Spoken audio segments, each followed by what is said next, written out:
¿Alguna vez te has preguntado cómo el transporte público le ayuda a cientos de personas en México, específicamente en la ciudad hoy en día? Mi compañero Leo y yo nos dimos la tarea de investigar cómo el transporte público ha evolucionado en estos últimos años. Nos dimos la tarea de investigar con una persona del colegio de bachilleres y vamos a investigar sobre cómo ha evolucionado, sus conflictos que ha tenido a lo largo de estos años, el pasaje, cómo ha subido de precio, sus cantidades, en qué año se lanzó la primera línea del metro, cómo ha evolucionado el Metrobús y todos esos transportes públicos que nos han ayudado a movilizarnos de un trayecto a otro. Sin nada más que decir, empezamos. Lo primero que hay que preguntarnos, ¿qué es el transporte público?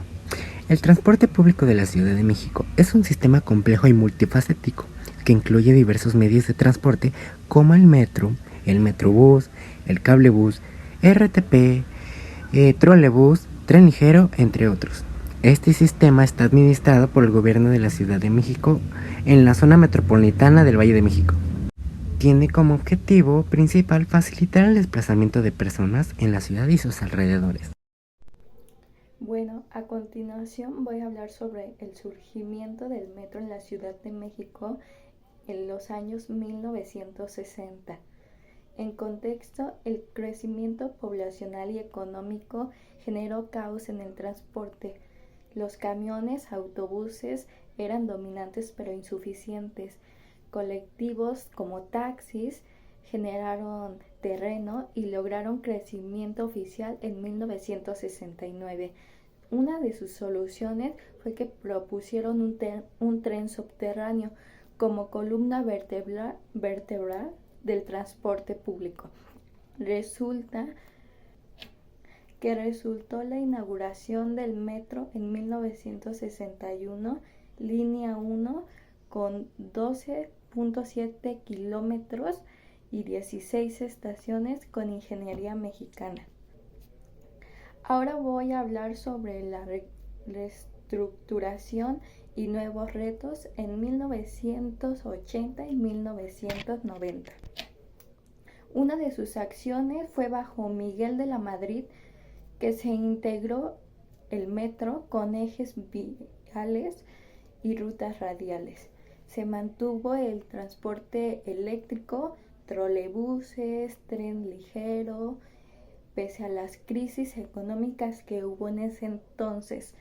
Uno de sus desafíos fue el tren ligero, que tuvo fallas operativas, expansión del metro más lenta, con 7 kilómetros años versus años previos.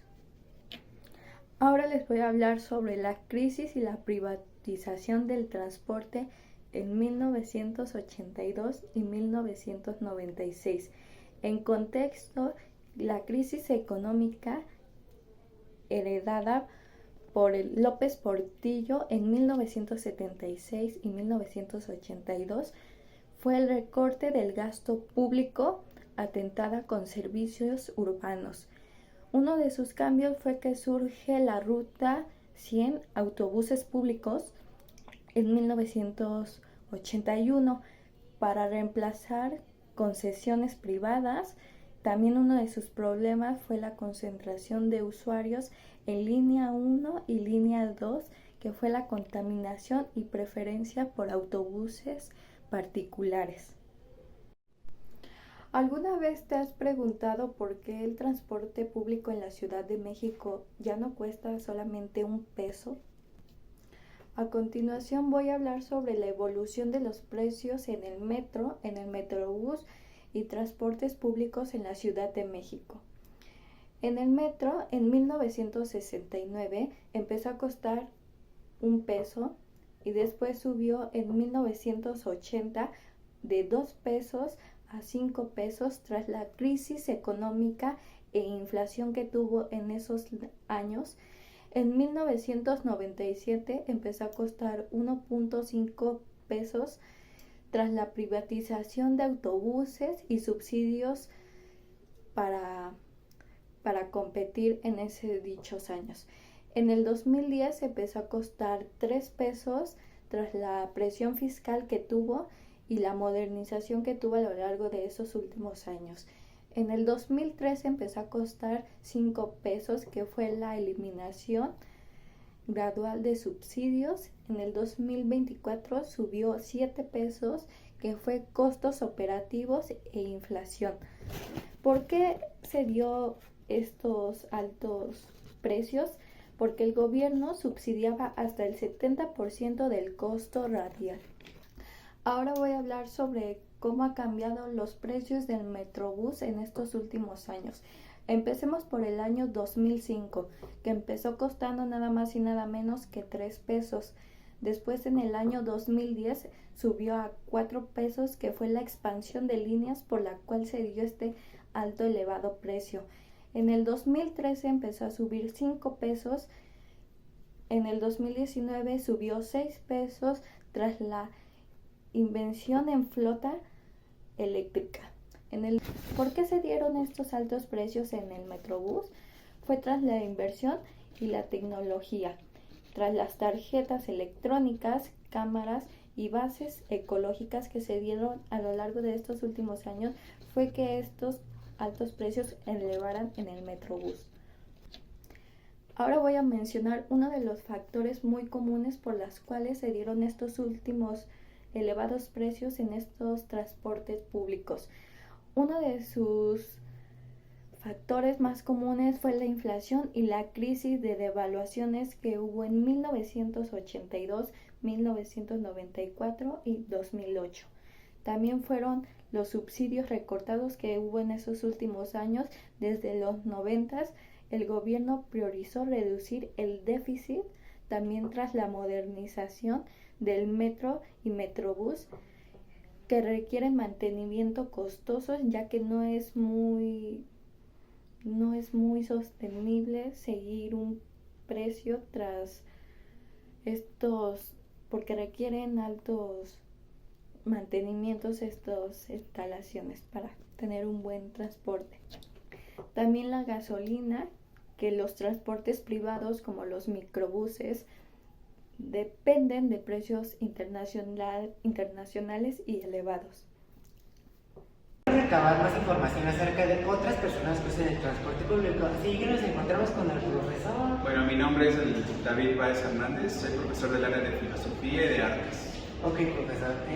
¿Usted cómo se traslada de su casa hacia la escuela? Bueno, ¿Toman el transporte público o privado? Bueno, lo que iba a decir es que no tengo auto, entonces hago uso del transporte público.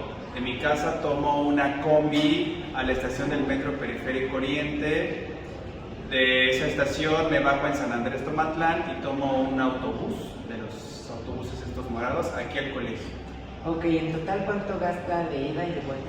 Buena pregunta. Son los 6 de la combi, los 5 del metro, llevamos 11 y 8 del camión. Serían 17. Bueno. 18, 17, 18. Y de vuelta, entonces habrá que multiplicarlo por 2. Y de vez en cuando tomo un taxi. Casi no, pero de vez en cuando. Ok, perfecto. ¿Y considera que los transportes públicos tienen un precio accesible para todo el público? En la Ciudad de México me parecen muy accesibles. En el Estado de México es más caro, pero en cuanto al Distrito Federal es accesible. Y por fortuna no han subido el boleto del metro, que a todos nos ha beneficiado. Sí, tiene razón. Y dígame, ¿cómo se siente con los nuevos transportes que ha implementado este gobierno, como el cablebús y el trolebús elevado? Muy bien, buena pregunta. No conozco toda la ciudad en cuanto al transporte, pero al menos en la delegación de Iztapalapa ha habido grandes cambios, grandes progresos. Se ha invertido en infraestructura de tal manera que los que ya mencionaste, el trolebús elevado, el cablebús, le han dado mucha fluidez a la gente. Entonces, por ese lado, un reconocimiento a las autoridades de la delegación y se ha avanzado en transporte. Es un gran reto que tiene la ciudad por la cantidad de personas que habitan en ella. Entonces, el transporte es un problema, pero se está haciendo algo. Así que vamos a probar el avance en cuanto al transporte público. Perfecto, muchísimas gracias por su participación. No, bueno, muchas gracias a ustedes por invitarme. Muchas gracias.